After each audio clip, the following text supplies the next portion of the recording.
I want to talk about the state of movie theaters because this is a conversation that a lot of people are really interested in, and it's one that I feel like is changing all the time. I actually planned on making a video on this right after that Warner Brothers HBO Max deal was announced, but so much has changed since that time, and I think the reaction to that news has been really interesting to watch play out. So there's a lot of things I want to cover in this video, some stuff that I've been thinking about for a long time. People have been talking about the movie industry changing and evolving for a really long time. It's not like this is some new thing. We've been watching slow changes happening to this industry over the course of the past decade or so. But recently, a lot of these changes that we've been talking about have been accelerated tenfold because of the pandemic and the situation that we're in. With a lot of these theaters and these major chains being closed, studios now need a lot of new ways to get their films to as many people as possible. A lot of those big name theaters are just not an option right now since most of them are closed. But the thing that happened recently that created a huge rift in this conversation is that Warner Brothers announced that their entire slate of 2021 films is going to be releasing day and date in theaters and on HBO Max. This is absolutely massive. It means Dune, The Suicide Squad, Godzilla vs. Kong, The Matrix 4, all of these movies are going to be releasing simultaneously in theaters and on streaming. And we've never really seen a studio make such a major decision like this up until now. And I'll just say up front, I don't think this situation is necessarily a black and white thing. I think there's potentially some good things that'll come out of this and some bad things, which I'll get to. But one thing that I do want to talk about is the reaction that we've seen from other movie studios, because they haven't been doing what I expected them to do. I thought in the coming weeks after this was announced, Disney, Paramount, Universal, all these other studios would be announcing that all of their films were going to be going to select streaming services. But that didn't really happen. If anything, it seems like the other studios have been doubling down on their commitment to theatrical releases. Disney just recently had their big investor day where they announced like 1 million shows and movies. And all of the movies that they announced, they said were coming to theaters. They didn't really say anything about Disney+. And apparently No Time to Die, which has been delayed 3 times now, turned down multiple streaming deals from Apple and Netflix. So they're still committed to that theatrical release window. To me, that says that there's no real reason to freak out about movie theaters going extinct. I think a lot of studios are still committed to putting out their movies on the big screen and keeping that theatrical release a thing. Who knows what'll happen in the coming months. I wouldn't be surprised if maybe Black Widow or even No Time to Die do get a streaming release at some point if things still continue to be the way that they are. But all this to say, if you love watching movies in a theater and that's your favorite place to experience a film, I don't think there's any reason to be freaking out about movie theater Armageddon. I think a lot of people really like to talk about that, but I don't necessarily think that's what's happening. And for me, the movie theater is like my church. Before the pandemic hit, I was there pretty much at least once a week, either seeing a new film, or if I really liked a film, I would go check it out again. I was there all the time. It's like my favorite thing to do. I love and cherish the movie-going experience. But I haven't been to a theater since I saw Onward in March, which was like almost a year ago at this point. I never saw Tenet when it released over the summer, and that's because I was still kind of skeptical about how safe it was to go to a movie theater at the time. Even with the restrictions and the limited capacity and all that stuff, I was still just a bit leery about the whole thing.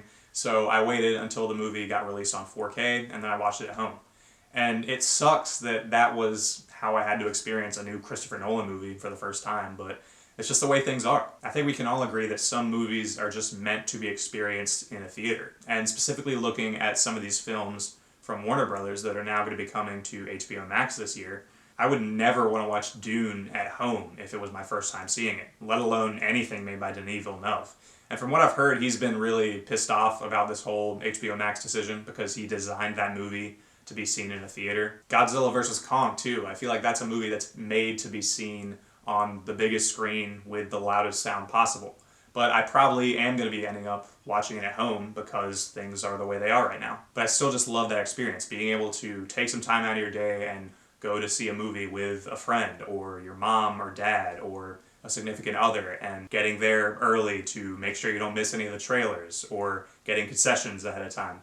It makes whatever movie you're watching feel so much more like an event. And if it's a movie that you've waited for months or maybe even years to see, then it makes it so much more fun. And if you're someone like me who likes independent films, then it can be really fun to track down a smaller movie that's only playing in like a select theater or something. I remember last year when I saw Portrait of a Lady on Fire, I wanted to see that movie for a long time, but it was just never playing in my area because of the limited release that it had.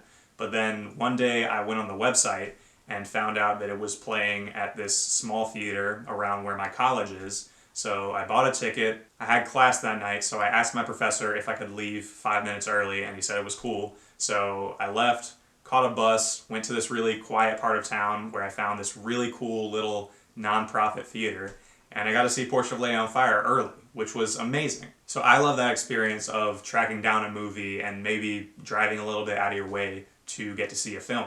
But I also recognize that a lot of people can't do this kind of stuff. There's tons of people who just can't make it to the theater for whatever reason.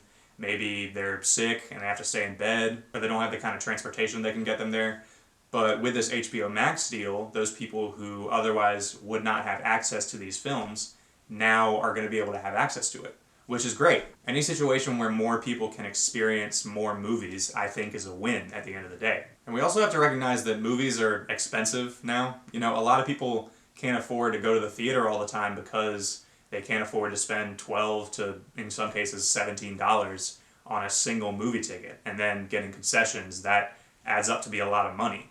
But if you have an HBO Max subscription, you're paying almost the price for one movie ticket for that entire lineup of films at no extra charge as well. So that ends up saving a lot of people a ton of money if they're wanting to watch films at home instead of going to the theater all the time. I just don't want theaters to go out of business, but I don't think that's going to happen because people will always want to go. When things get back to a new normal, I think there'll always be people who want to experience films in the theater. And that market's always going to be there. However, another positive thing that I think could come out of this is the fact that probably the worst thing about going to the movie theater nowadays is dealing with obnoxious, rude people. It happens to me all the time. There'll be someone texting or talking really loudly or just treating the place like it's their home and they don't have to care about the people around them. And it sucks, and I hate having to deal with that.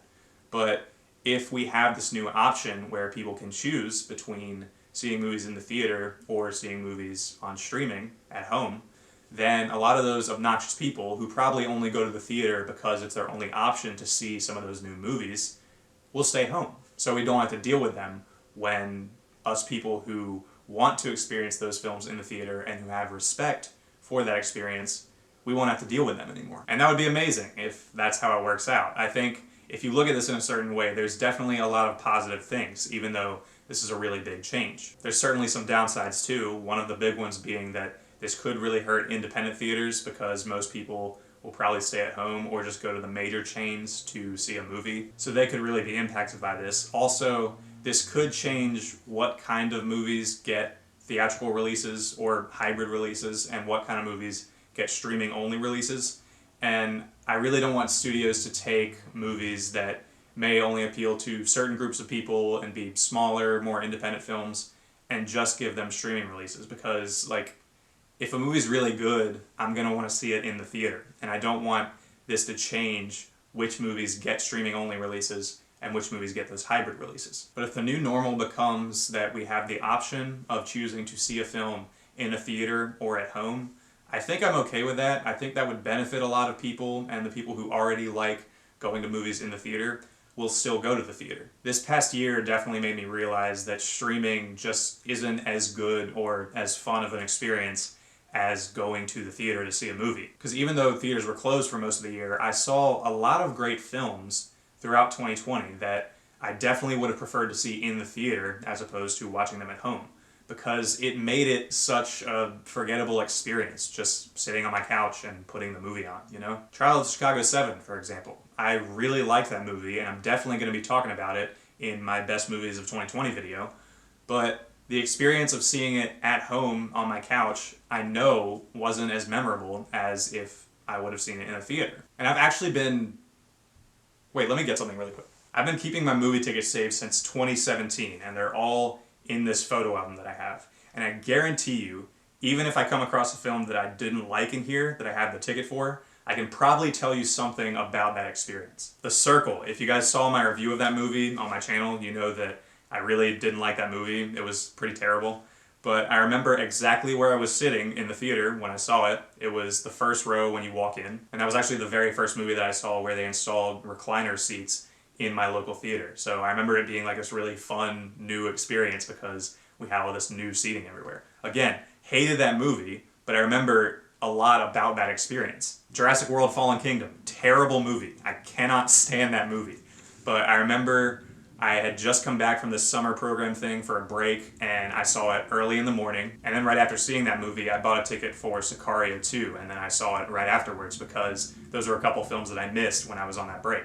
Again, did not like Jurassic World Fallen Kingdom, but I remember something about that experience. Terminator Dark Fate, a terrible movie. I remember my brother and I saw that on a Friday night, and I had just come back from college for that weekend. And we were like laughing during a couple scenes because some of the acting was just so bad.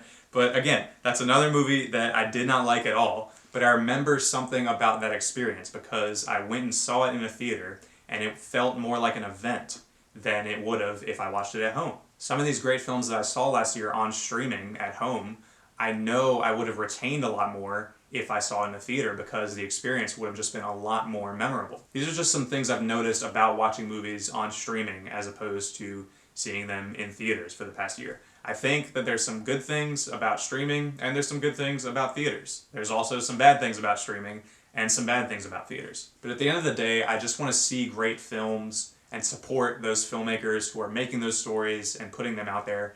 And I also want to have the choice of seeing those films that were meant to be seen in a theater. And I don't think any of those things are going to stop happening. It's just the way that they're happening is changing.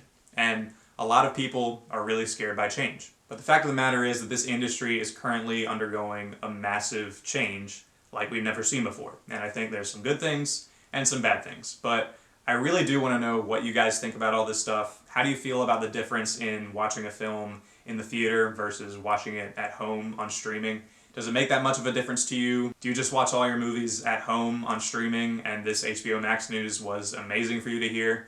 Or are you a purist and you only go to the movie theater to watch movies? How do you feel about the HBO Max deal, and what do you think are going to be the long-term implications of this decision on the industry? I'd love to hear all your thoughts in the comments below. Thank you guys so much for listening to me ramble about all this stuff. I really do appreciate it. You can look forward to more videos very soon. And as always, if you want to see more videos like this, you can click right here, and I'll see you next week.